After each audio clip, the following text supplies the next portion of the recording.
recruitment's an issue from your point of view. And I'd like to just sort of just have a quick look at what recruitment costs us, what it costs to recruit somebody. We've got time, the time it takes to recruit. And I'll say a little bit more about that again in a moment or two. But administration, all the process of designing the advert, getting the advert out, handling the paperwork that comes in, inviting people to interview, confirming whether or not they've got the position, following up references.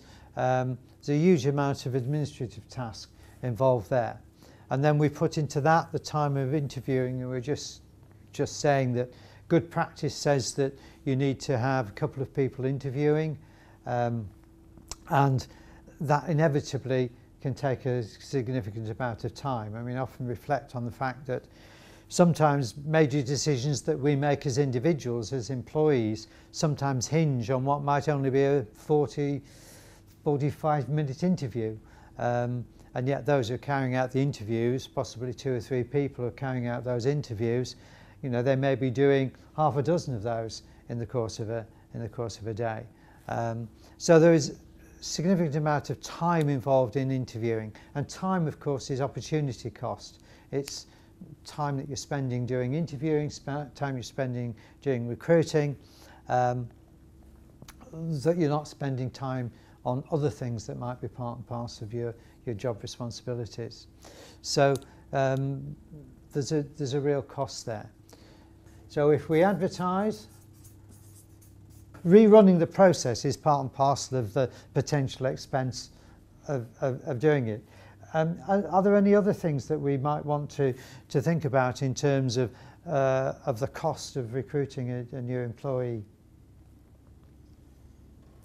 What about the cost of having, I mean, maybe this doesn't apply. Do you have a cost associated with having a post vacant?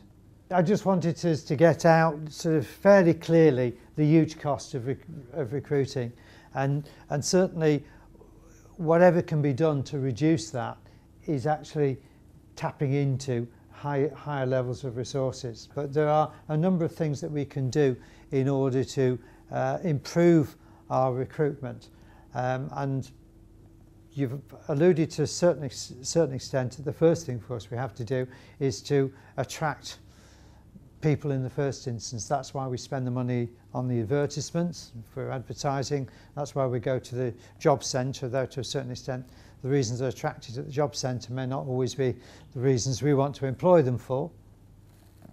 But once we've succeeded in attracting a body of candidates and applicants of reasonable calibre, how do we go about actually selecting?